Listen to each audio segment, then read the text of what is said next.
بسم اللہ الرحمن الرحیم۔ قربت کے 6 مقبول طریقوں کی اسلام نے بھرپور اجازت دی ہے۔ وہ کون سے 6 مقبول طریقے ہیں؟ کیا وہ عورت اور مرد دونوں کے پسندیدہ طریقے ہیں؟ اور کیا آج کے مسلمان ان طریقوں سے صحبت کر رہے ہیں یا انگریزوں کے بتائے ہوئے طریقوں پر گامزن ہیں؟ تمام معلومات آج کی اس ویڈیو میں دی جائے گی۔ گزارش ہے کہ اس ویڈیو کو آخر تک ضرور دیکھیے گا۔ سب سے پہلے جان لیجئے کہ اسلام دین حیات ہے اور ایک مکمل ضابطہ حیات ہے۔ زندگی کا کوئی شعبہ ایسا نہیں کہ جس کا علم اسلام نے ہمیں نہ دیا ہو۔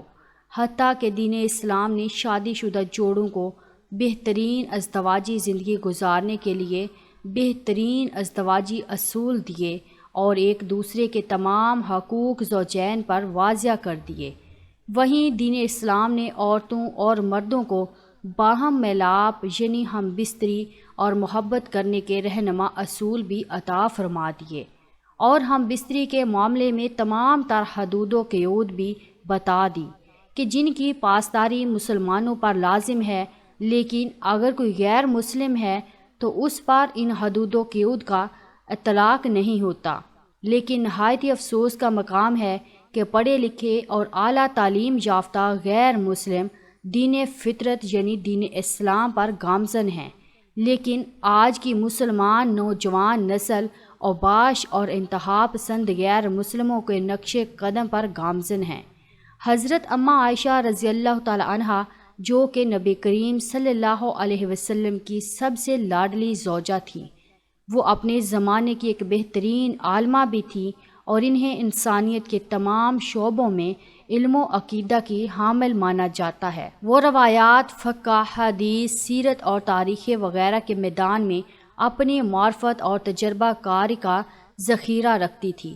بڑے بڑے صحابہ اور ان کی بیویاں اسلامی شرعی مسائل لے کر حضرت عائشہ رضی اللہ تعالی عنہا کی خدمت میں حاضر ہوتے اور اپنے اپنے مسائل کا بہترین جواب حاصل کر پاتے۔ اس کی وجہ یہ بھی تھی کہ حضرت اماں عائشہ رضی اللہ تعالی عنہا نے اپنی آنکھوں سے نبی کریم صلی اللہ علیہ وسلم کی سنت، ان کی عادات اور تعلیمات کو بہت ہی قریب سے دیکھا، جانا اور پرکھا تھا۔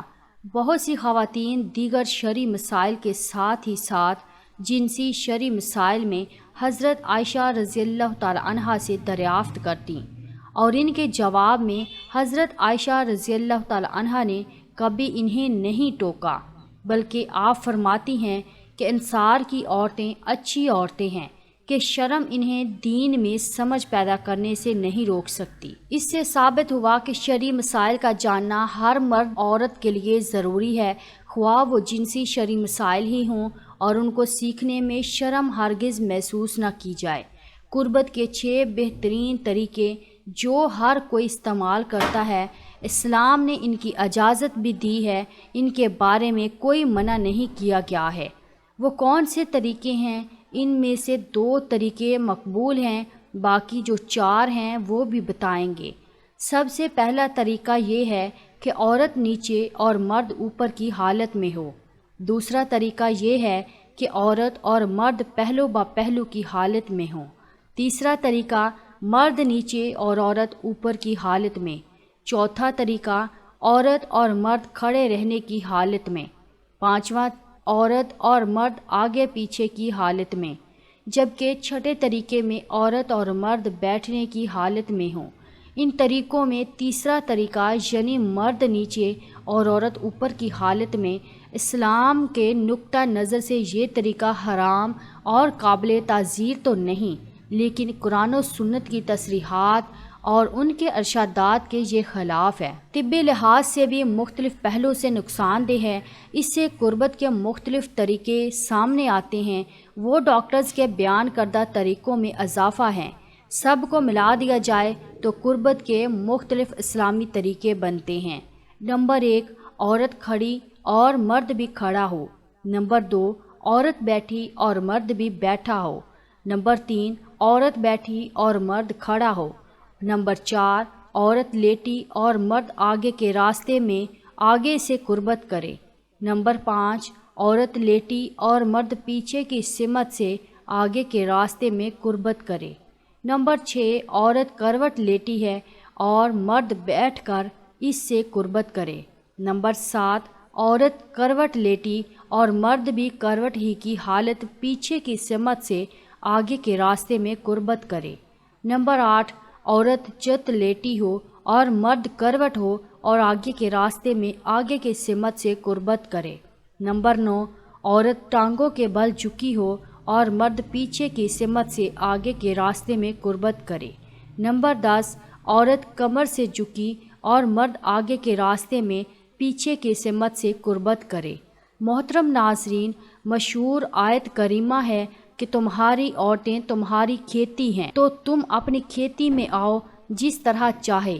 سورۃ بقرہ کے عموم قربت کے یہ سبھی طریقے داخل ہیں۔ مرد اپنی شریک حیات کے لیے حسب منشاء ان میں جس صورت کا چاہے انتخاب کر سکتا ہے، ان میں جس طریقے سے چاہے اپنی بیوی سے قربت کر سکتا ہے۔ ڈاکٹرز کہتے ہیں قربت کے اسلامی طریقوں میں چوتھا اور پانچواں اور چھٹا طریقہ زیادہ مقبول، آسان اور قابل عمل ہے۔ خاص طور پر چوتھا طریقہ ہی، یعنی عورت چت لیٹی ہو، مرد آگے سے آگے کے راستے قربت کرے۔ ڈاکٹرز نے کہا قربت کا یہ طریقہ عورت کے لیے سب سے زیادہ مبنی اور سہولت والا ہے، اس طریقے سے زیادہ جنسی تسکین عطا کرنے والا ہے۔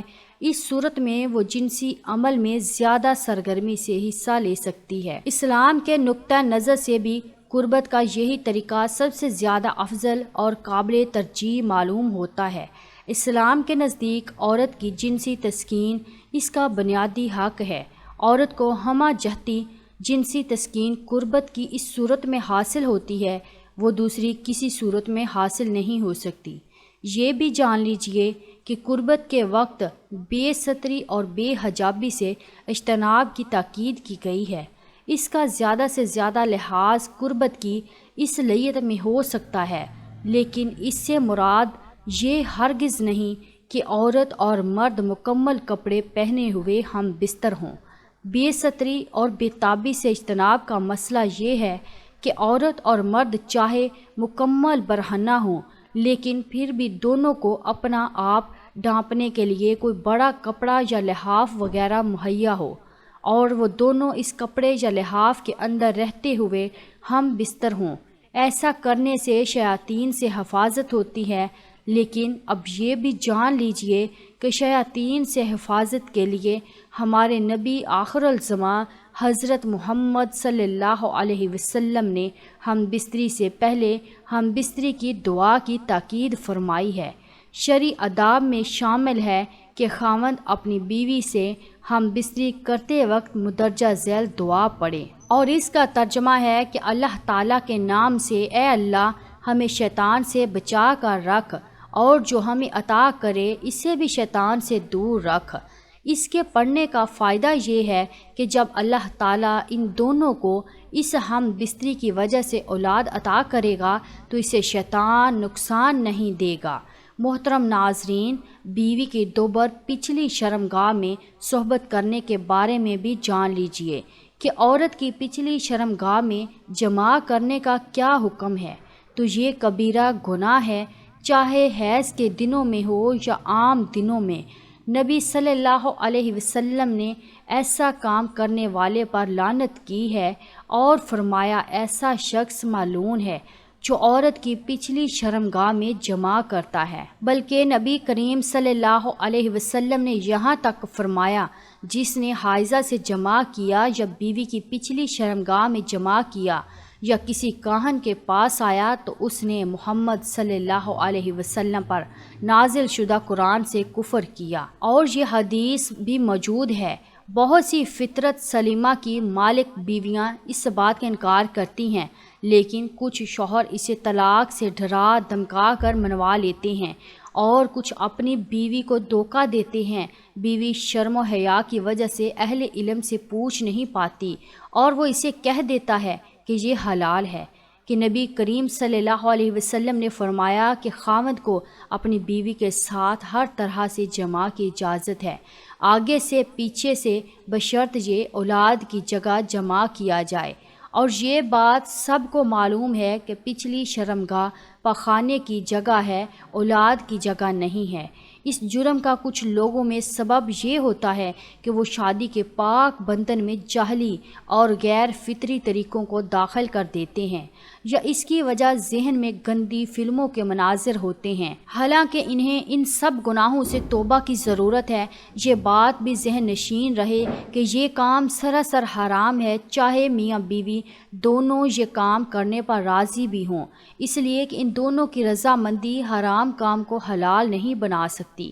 اللہ تبارک تعالیٰ سے دعا ہے کہ نیکی کی بات کو سننے، سمجھنے اور اس عمل کرنے کی توفیق عطا فرمائے۔ آمین یا رب العالمین۔ ناظرین، کمنٹ باکس میں آمین ضرور لکھیے اور چینل کو سبسکرائب کیجیے، ویڈیو کو لائک کیجیے۔ شکریہ۔